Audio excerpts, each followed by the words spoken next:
Hello everyone, অসীমার কিচেনে আপনাদের সকলকেই স্বাগত। আজকে আমি নিয়ে এসেছি আমার নতুন রান্না চিংড়ি মাছের ভর্তা। এর জন্য আমি নিয়ে নিয়েছি 300 গ্রাম মতো চিংড়ি।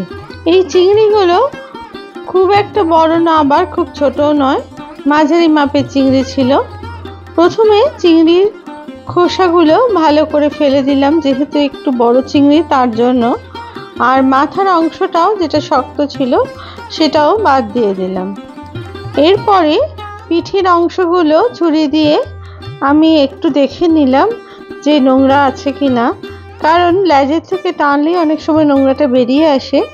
কিন্তু তা সত্ত্বেও আমি একটুখানি চেক করে নিলাম ছুরি দিয়ে, কারণ এই পিঠের নোংরা থেকেই কিন্তু আমাদের নানা রকম অসুখ বিসুখ হয়ে থাকে।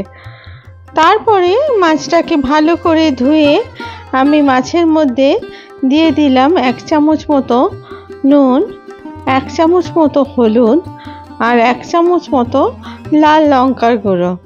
খুব ভালো করে মাখিয়ে নিয়ে এটাকে ম্যারিনেশন করে রেখে দিলাম 10 থেকে 15 মিনিটের জন্য, যাতে করে চিংড়ি মাছগুলোর মধ্যে ভালো করে নুন ঢুকে যায়। অন্যদিকে গ্যাসেতে একটা কড়াই বসিয়ে তার মধ্যে দিয়ে দিলাম 3টি শুকনো লঙ্কা, কয়েকটা রসুনের কোয়া, এখানে আছে 15 থেকে 20টা মতো রসুন কোয়া। তারপরে দিয়ে দিলাম 1.5 চামচ মতো কালো জিরে। সমস্ত উপকরণগুলো আমি প্রথমে ড্রাই রোস্ট করে নিলাম। খুব ভালো করে ড্রাই রোস্ট করে নিতে হবে, যাতে করে ফোড়নের অংশটাও খুব ভালো করে ভাজা হয় আর রসুন থেকেও কাঁচা গন্ধটা যাতে চলে যায়। এইরকমভাবে খুব ভালো করে ভেজে নিয়ে তারপরে এগুলোকে আমি তুলে নিলাম একটা প্লেটের মধ্যে। আপনারা চাইলে রসুনের কোয়া আর শুকনো লঙ্কাটা কিন্তু পুড়িয়েও নিতে পারেন, সেটাতেও কিন্তু খেতে বেশ ভালো লাগে। এরপর ফোড়নের অংশটা তুলে নিলাম একটা বাটির মধ্যে। অন্যদিকে কড়াইয়ের মধ্যে আমি দিয়ে দিলাম 100 মিলিলিটার মতো সর্ষের তেল। এরপর তেলটা একটু গরম হয়ে গেলে এর মধ্যে দিয়ে দিলাম 2টো পেঁয়াজের কুচি। পেঁয়াজ কুচিগুলোকে একটু ভালো করে ভেজে নিতে হবে, যাতে করে পেঁয়াজ থেকে কোনো কাঁচা গন্ধ না বেরোয়। আমি এখানে 2টো পেঁয়াজের কুচি ব্যবহার করেছি মাঝারি মাপের। পেঁয়াজটা যতক্ষণ না হালকা ব্রাউন কালারের হবে ততক্ষণ পর্যন্ত কিন্তু ভাজতে হবে। আর আমি এটা খুব কম তেলে ভেজেছি, কারণ আমি এটা পরে মিক্সারে দেব পেস্ট বানিয়ে নেওয়ার জন্য। এরপরে পেঁয়াজটা ভাজা হয়ে গেলে এর মধ্যে দিয়ে দিলাম 4-5টা কাঁচা লঙ্কা চিড়ে নিয়ে। তারপরে আমি এই কাঁচা লঙ্কার অংশটাকেও পেঁয়াজের সাথে একটু ভেজে নিলাম। এরপর পেঁয়াজের অংশটা একদিকে সরিয়ে রেখে আমি দিয়ে দিলাম এর মধ্যে চিংড়ি মাছগুলোকে। চিংড়ি মাছগুলোকেও কিন্তু একটু ভালো করে ভেজে নিতে হবে, কিন্তু আমি আর এর মধ্যে আলাদা কোনোভাবে তেল দিইনি। ওই অল্প তেলেই এটাকে নাড়াচাড়া করে কিন্তু আমি ভেজে নিলাম। মাছটা যেন একদমই কাঁচা না থাকে, একটু ভালো করে যেন ভাজা হয়, তবে খুব বেশি ভাজবেন না, তাতে করে মাছটা কিন্তু চিবড়ে হয়ে যাওয়ার সম্ভাবনা থাকবে। এর মধ্যে দিয়ে দিলাম 2 চামচ মতো শুকনো নারকেল কোড়া। আপনারা তাজা নারকেল কোড়াও কিন্তু অবশ্যই ব্যবহার করতে পারেন। তারপরে সেটাকেও চিংড়ি মাছের সাথে খুব ভালো করে নাড়াচাড়া করে একটু ভেজে নিলাম। যখন চিংড়ি মাছগুলো ভাজা হয়ে আস্তে আস্তে এর থেকে জল ছাড়তে শুরু করে দেবে, সেই সময় কিন্তু গ্যাসের ফ্লেমটা অফ করে দিতে হবে এবং এটাকে একটু ঠান্ডা করার জন্য রেখে দিতে হবে মিনিট 5 থেকে 7 মতো। কারণ এই চিংড়ি মাছটা কিন্তু পেঁয়াজ সমেত আমি মিক্সারে পেস্ট করে নেব। চিংড়ি মাছটা নাড়াচাড়া করে ঠান্ডা করে নিয়ে অন্যদিকে আমি মিক্সার জারে প্রথমে এই রসুন, শুকনো লঙ্কা আর কালো জিরেটাকে একসাথে পেস্ট করে নিলাম। তারপরে এর মধ্যেই আমি দিয়ে দিলাম চিংড়ি মাছের অংশগুলোকে। সবটুকু দিয়ে দেওয়ার পরে মিক্সার জারে ঢাকনাটা আটকে এটার একটা মিহি পেস্ট করে নিতে হবে।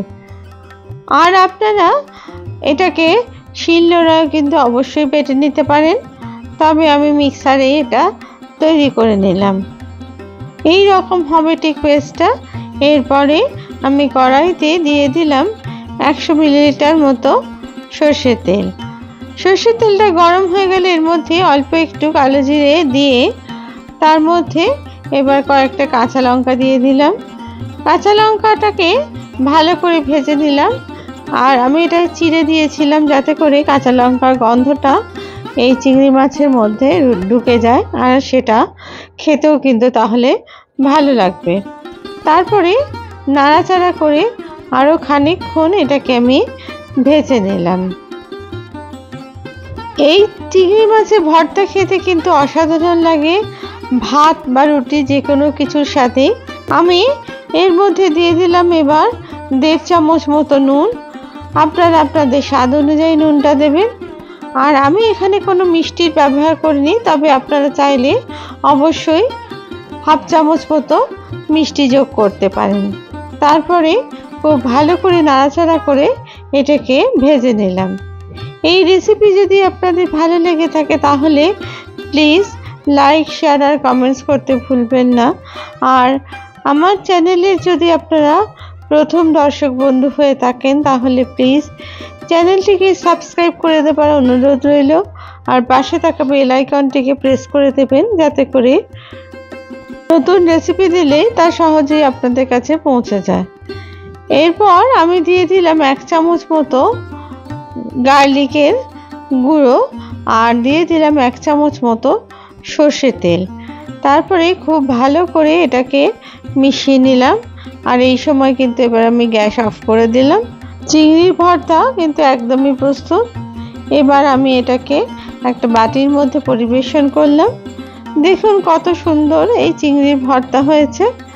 আপনারা যদি চান এর উপরে কাঁচা সর্ষের তেল দিয়েও পরিবেশন করতে পারেন, তবে আমি এখানে কোনো আর তেলের ব্যবহার করিনি। আপনাদের যদি রান্না সংক্রান্ত কোনো প্রশ্ন থাকে অবশ্যই তা কমেন্টস বক্সে জানাতে পারেন। আপনাদের প্রত্যেকটা কমেন্টস কিন্তু আমার কাছে খুবই মূল্যবান। আপনারা পাশে থাকলে তবেই কিন্তু আমি এগিয়ে যেতে পারবো আর আরও নতুন নতুন রেসিপি করে আপনাদের দেখাতে পারবো। আবার নতুন রেসিপি নিয়ে আমি আপনাদের কাছে হাজির হব।